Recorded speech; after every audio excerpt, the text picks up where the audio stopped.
Do you know the feeling of sitting around waiting for an episode of a TV show that you are way too invested in to drop? And it finally does, and you're all excited and you want to tell your friends about it, but then it's The Bachelor or Love Island or something like that, and you're like, well, best keep that to myself. That's what it kind of feels like when watching these JW broadcast episodes, because I'm always a little bit curious, but I don't really want to tell anyone that I'm a little bit curious about it. Anyway, you know the vibes. Another JW broadcasting. Let's do this.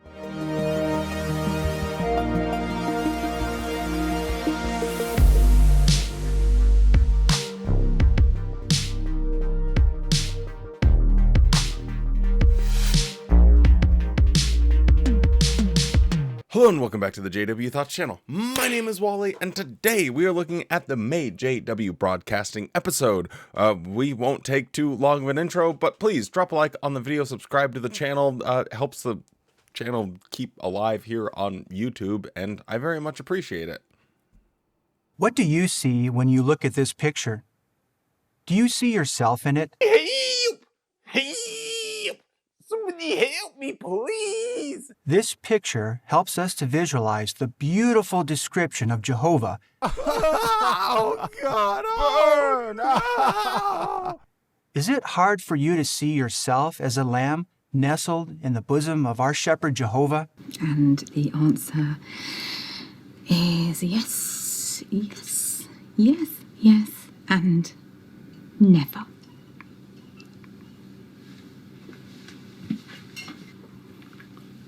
Take a second and get your mind around what they are saying here. They want living, breathing human beings in 2024 to be sheep.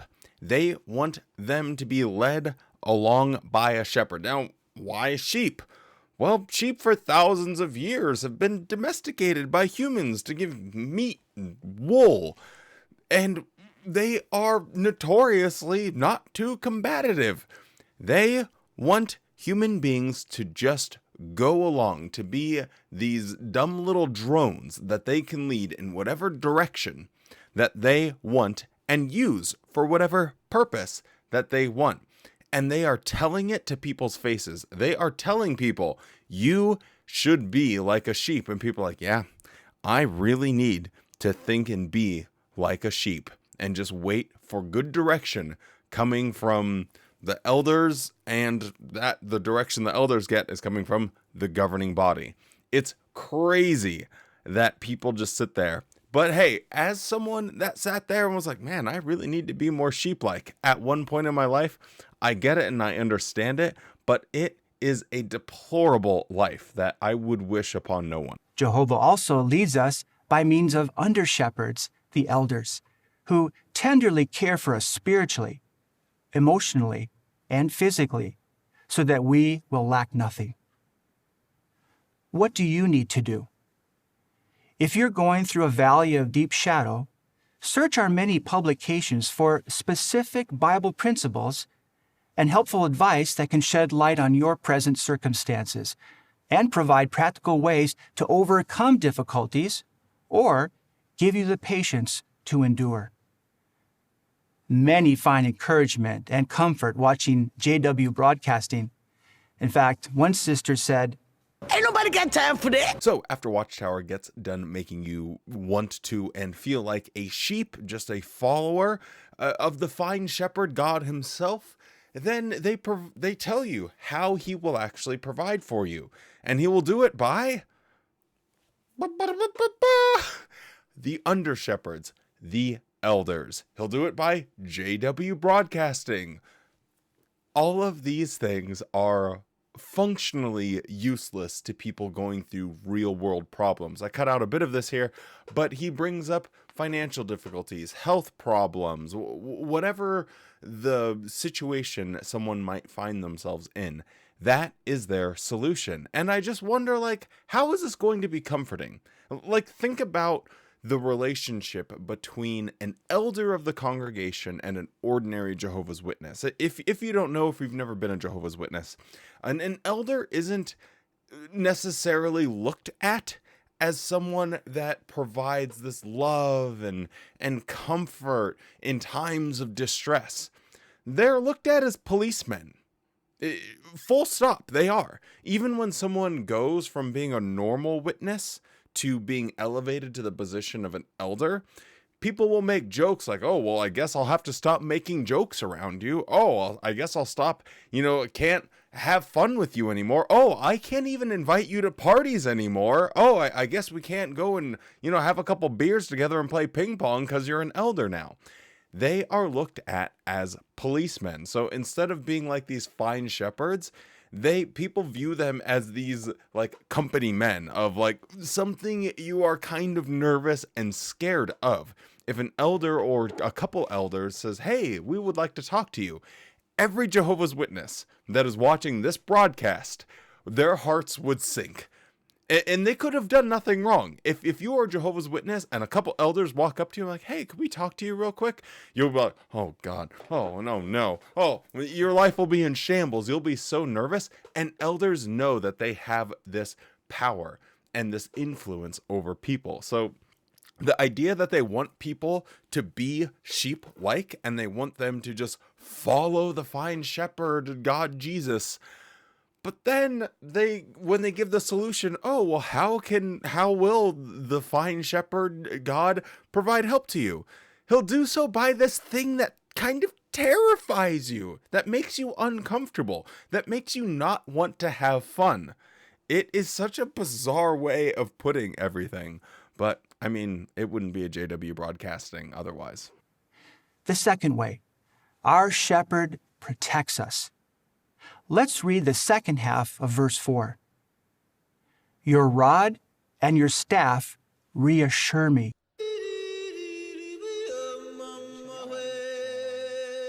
David used a shepherd's rod and staff to illustrate Jehovah's protective care. Ancient shepherds used a rod to protect their sheep from predators, such as lions, bears, wolves, and snakes.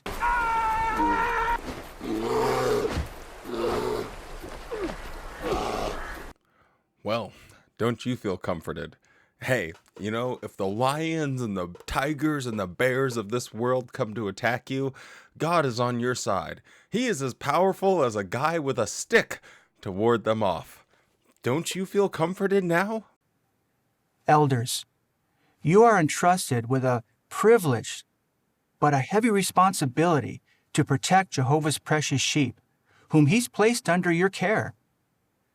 We take this opportunity to express our sincere appreciation for those of you who use your figurative rod and staff to protect the sheep, never making them feel beaten down, but truly loved and appreciated.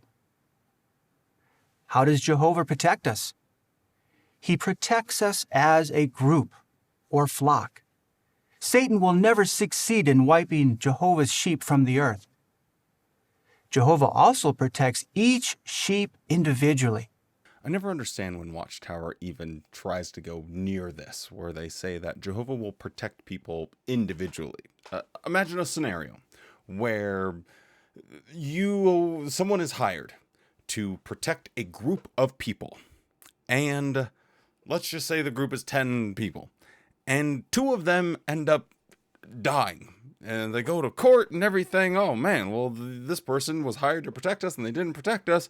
And it's found by the court that, yes, they could have prevented whatever happened to those 2 people that ended up, that they died or whatever bad thing happened to them. It was 100% within the ability of the person hired to protect them, and they simply didn't. And their response was, but look, as a group,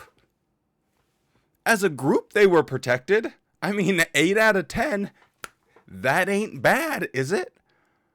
This is the problem with Watchtower in this way of talking about an interventionist God. An interventionist God has it within his power. 100%. He can create the whole universe. He can prevent anything from happening in the world. And yet they say, well, He will protect us individually, but if some people do end up not getting protected, then that's okay because He protected them spiritually. And He wasn't really promising individual protection. even though they literally say that. He's promising a group protection. It still doesn't work. It still doesn't get you off the hook. Anyone that went into that court would be like, well, I protected them as a group. I mean, the majority of people made it out, would be laughed at. It's a nonsensical position that Watchtower takes. Either Jehovah is an interventionist God, or he is not an interventionist God. So it's not a choose your own adventure, just like randomly pick examples where it's like, oh, well, he was protected here. Bang. Look at that. Evidence of God's blessing.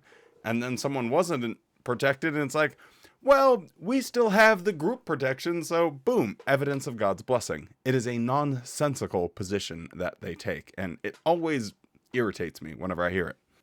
The third way, our shepherd feeds us. How does Jehovah feed us? Through the faithful and discreet slave, Jehovah gives us timely publications as well as rich spiritual programs at our meetings, assemblies, conventions, JW broadcasting, governing body updates, along with encouraging songs and videos, and so much more. Truly, the slave is giving us food at the proper time, what we need when we need it. We certainly lack nothing spiritually. What do you need to do? Show your appreciation for the food the slave provides by eating it, and never being fussy, picky, or selective in your eating habits. Remember, the Bible and Bible-based publications are ways that Jehovah speaks to us, in effect saying, "This is the way, walk in it, my precious sheep." As we read the Bible and meditate on the verses that touch our heart, we'll be better equipped to correct any faulty thinking that could lead us to dark feelings of anxiety, loneliness, worthlessness, anger, or resentment.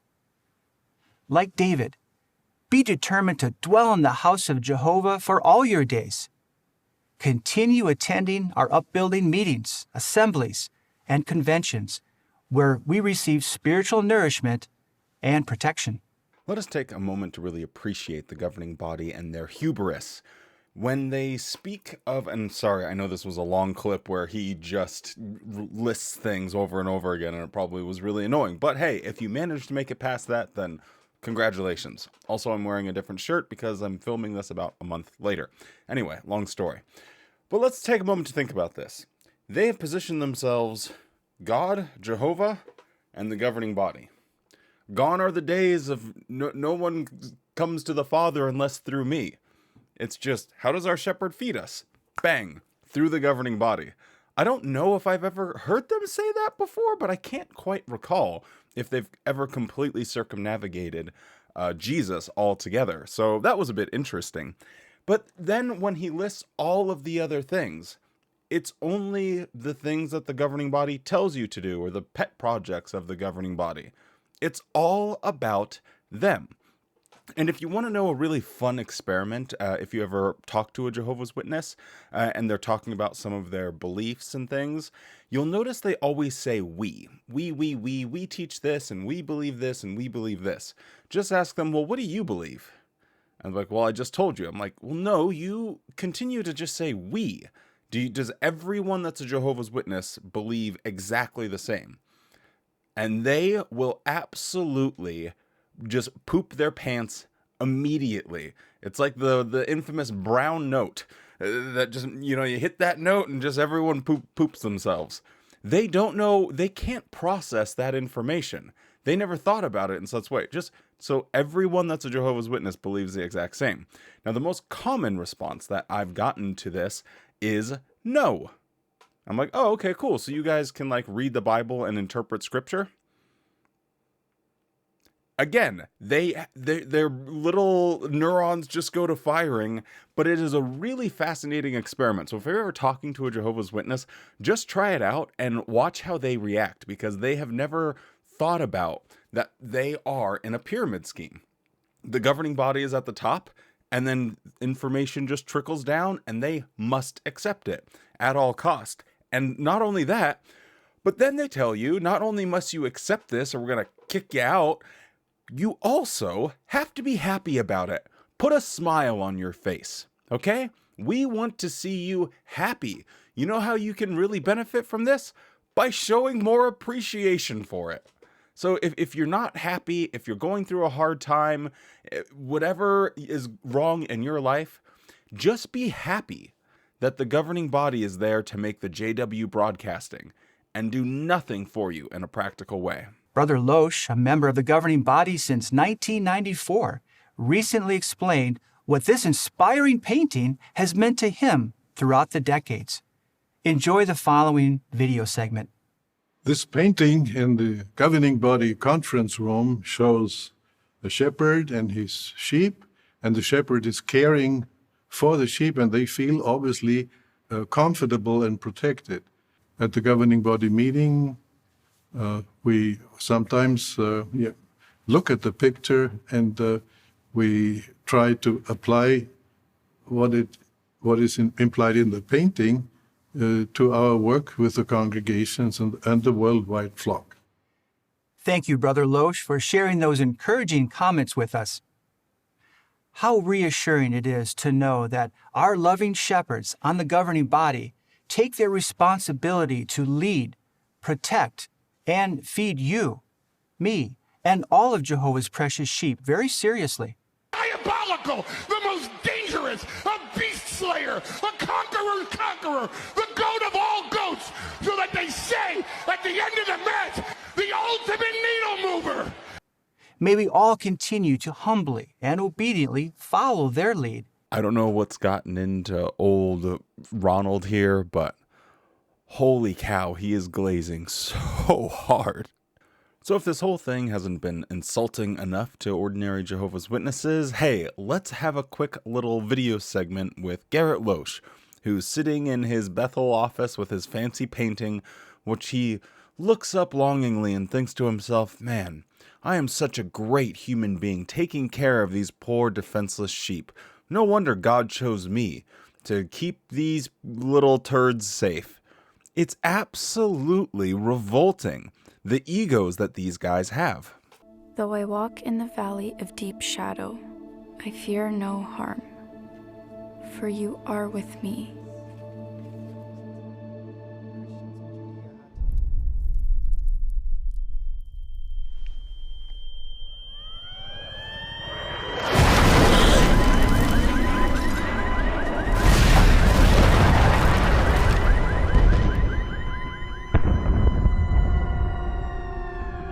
Now, if you're sitting there scratching your butt saying what in tarnation is going on around here, well, this is a follow-up to what was in a previous JW broadcasting back in April. It's been a little bit since we've actually watched that, and for anyone that didn't, here's a quick montage of what happened in the first episode, and then we'll keep going. It's been 3 days since the bomb started to fall.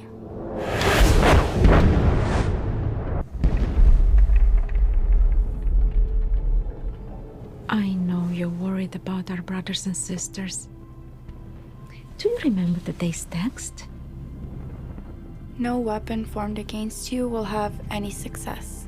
Luda, it's time. We have to go now. One by one, trains left the city.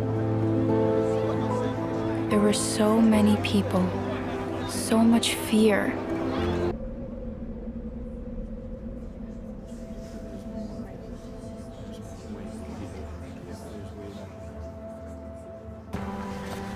I'm sorry it took so long. Did you hear about the trains? Don't worry, there is good news. We couldn't leave, but brothers and sisters in a safe part of the city opened their homes to us.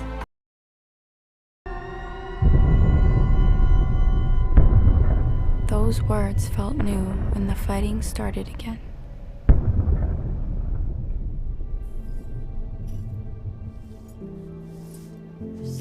But the family that took us in was a gift from Jehovah.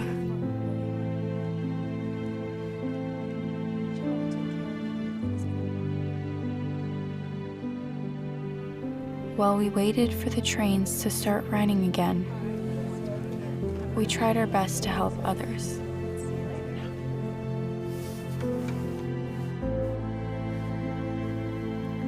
They're nearly finished. I'm gonna go help them clean up.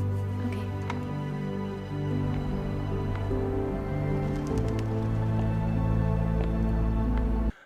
I do this from time to time, but as the audience grows or shrinks or changes, I'm still a little bit curious. Comment down below if you've ever seen an example where the organization stepped in to help someone on their own dime. Because I know, for me personally, I've never seen it with my own eyeballs. They tell their little stories about how they send aid and they spend $10 million a year, but I've never personally seen it.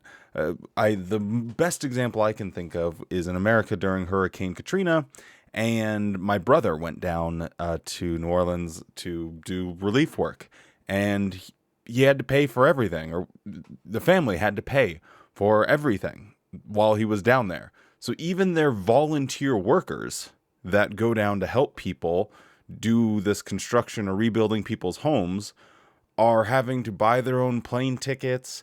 The local people were the ones that housed him. The local people were the ones that make food and everything.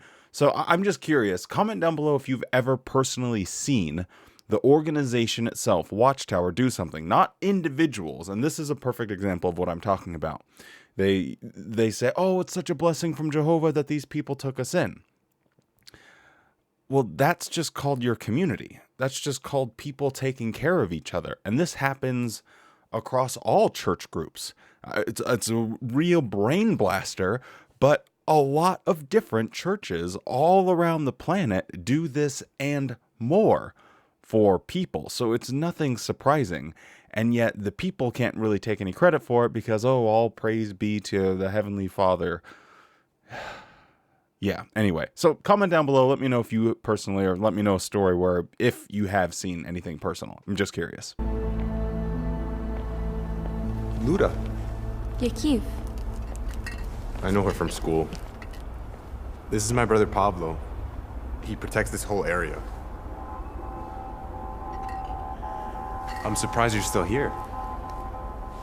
You too. Why? I stayed to help the fight. Where else would I be? Oh, no. I just meant... This is our home. Everybody has to do their part to support the war.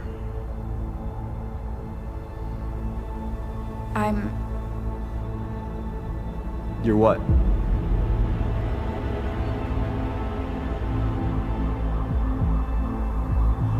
She's a Jehovah. They don't care about the country. Oh, the cowards. Your people should be shot. Hey! Come on. Let's go.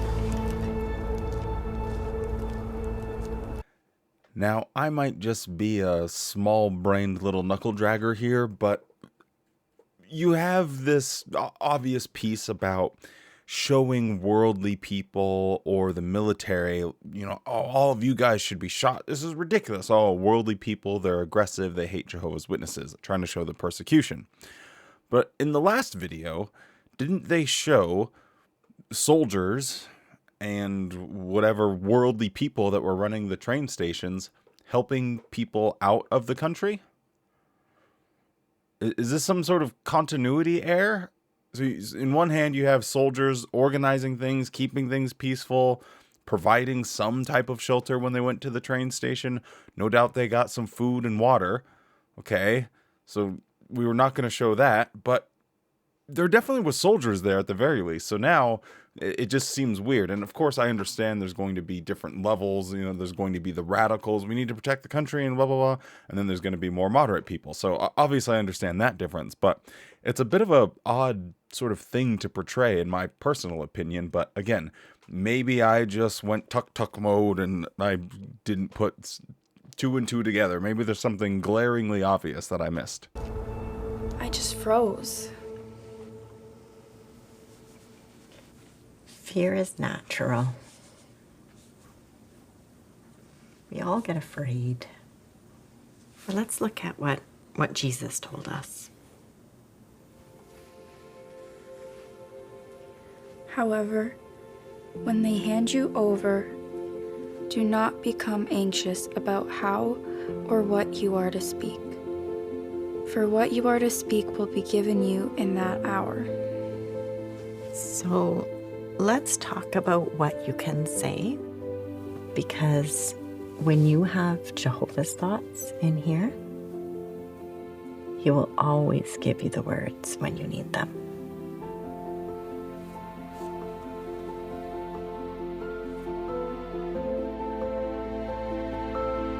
Well, that went just completely full circle.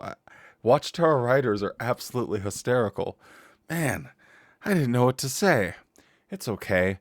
Jesus said you don't have to worry about what to say. Oh, cool. Now let's practice what you can say. That way, Jehovah can tell you what to say.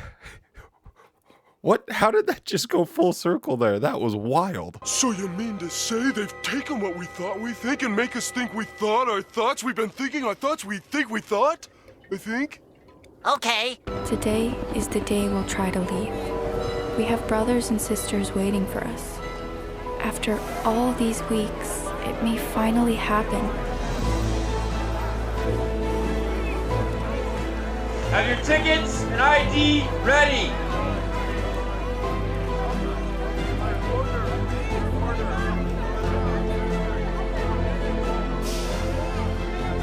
One at a time.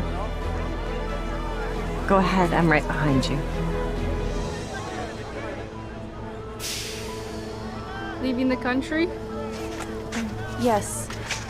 Me, my mother, and my grandma are leaving. We're giving priority to the weak and sick. And there's a lot you can do here. Don't you care about your country?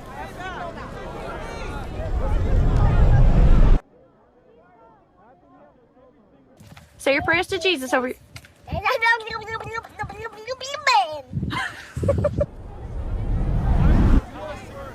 I respect our country, but I am loyal to God. I support God's kingdom first. I think we make you stay. Go back. Hold on. God's kingdom? Did you say God's kingdom? My father, he was one of you. I don't agree with your beliefs.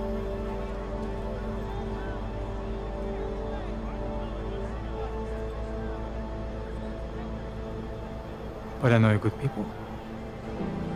So Union family, get on the train.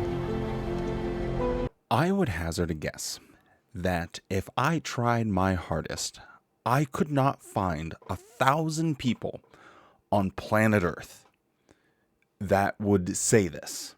1,000 people. I highly doubt that there's 1,000 people out there that would say, yes, I disagreed with the beliefs and the teachings of Jehovah's Witnesses, and I'm not a Jehovah's Witness, but my family was, and I know they're good people.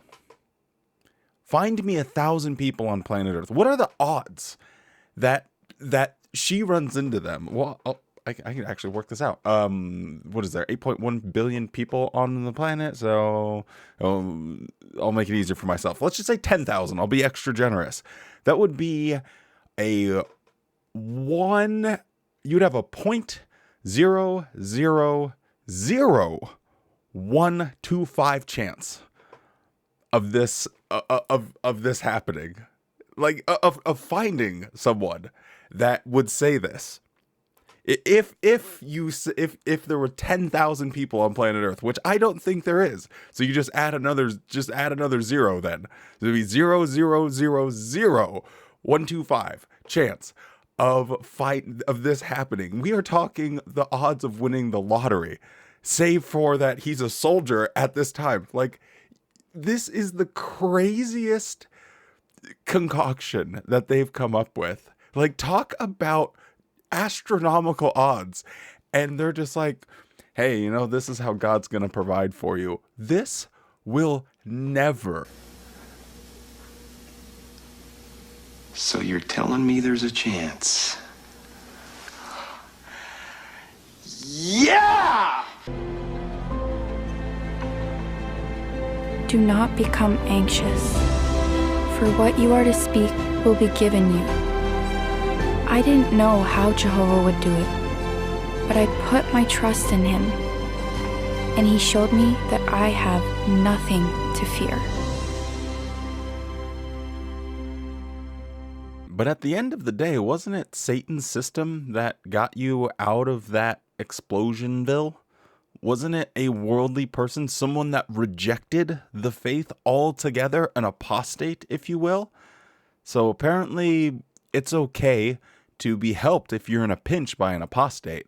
But oh boy howdy, never listen to any of the words that they have to say. It starts with the basic training. So the idea is we have to follow orders, doesn't matter what happens. So special training was also hand-to-hand combat. And this gives you a lot of confidence. You think nobody can hurt you once again. You feel very strong. I remember some situation we were outside in the woods, and this was part of the survival training. I felt indestructible and I was very proud of myself. So a little later on my military career, I was working with a missile launch crew. One day, I realized that just with one launch of this missile, I could be responsible to kill thousands of people. Sorry for the jump scare here, but it's already midnight and we got to get this show on the road. So again, butterflies and happy endings for the people on the train. Yeehaw all day long. Now we're going into where they interview someone. And so this guy didn't really get along with his father. He was a drunk and he hurt him. And so he was enraged at God. Oh, I hate God. Why would he allow such things to happen? And so he decided to take that rage out and join the military, because apparently if God can let people die and hurt, then the logical thing to do is to just start hurting people. I don't exactly get the logic here, but clearly you can tell by his voice that he wasn't born in America, I don't think. And yet when they show the missiles, all the wording on there, it says like firing temp limit, and it's all like in English. So it was just a bit of a knee slapper here, because the quality of this little reenactment of him doing basic training and, you know, saving Private Ryaning it through the mud and Bear Grylls-ing it and making his own fire, which is actually super fun to do, by the way. I mean, I wouldn't call it fun, but I guess like a vast sense of accomplishment when you finally can start a fire with just some sticks and your shoelaces. But anyway, I just had to have a bit of a giggle at the English letters that were on the side of the missile. So I guess let's see what sort of shock to the system that this had when he thought, man, this missile could actually hurt someone. Oh, you know, what in tarnation am I doing here? I'm in the army? I learned how to shoot a gun? Did you know a gun could hurt someone? Mind blown. When all this come to my mind, I start to think, is it possible there is a God existing? And when so, how would he think about my work, what I'm doing here?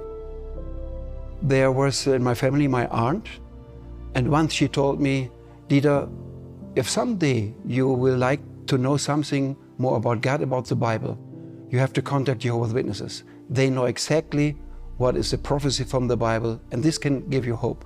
So this galaxy brain chap here said, I'm going to join the army because of God. And then he's sitting on a desk looking longingly out of a window and saying, I'm going to leave the army because of God. He's a real fickle pickle, this guy. Yeah, the story goes as you'd imagine. He has a distant family member that said, hey, if you ever want to know something about the Bible, talk to Jehovah's Witnesses. And now he's in a JW broadcasting. Woohoo! Let's move on. I open my eyes to the bluest skies that I've ever seen before.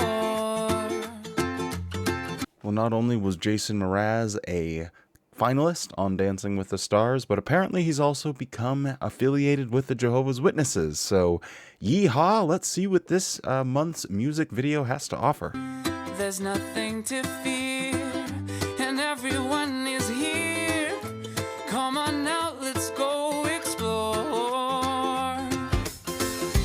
Let's climb the highest mountain top and take it all in.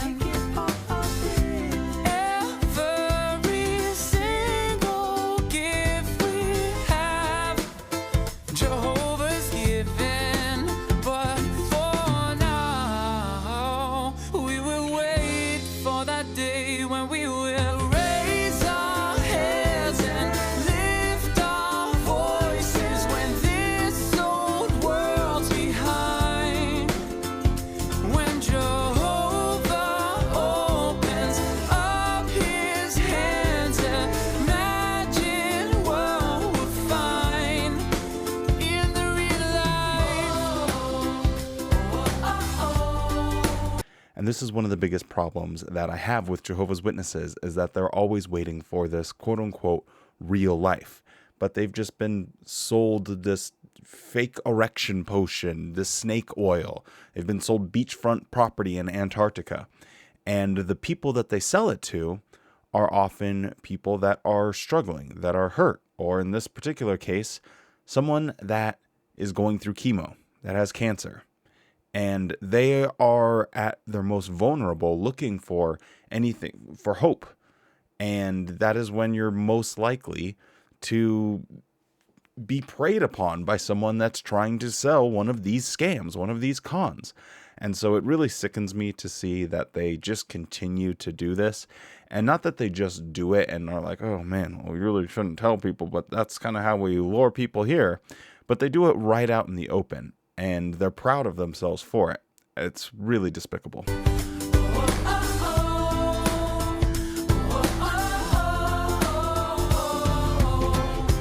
Hands in the dirt, building a whole new earth. We've been given a new start. Joy in the air, people laughing everywhere, and the sound fills up my heart. No one will ever make you cry except the good kind. This paradise lights up your smile. No one will ever make you cry except for the good kind. I don't know why I have this sick sense of humor, but I just thought, what if this person came out and the first words I heard was, whoa, we're in the paradise now and you're still ugly. They might make you cry the bad kind in that situation, huh? And it shines, and we will raise our heads and lift our voices when this old world's behind. When Jehovah opens up his hands, imagine what we'll find in the real life.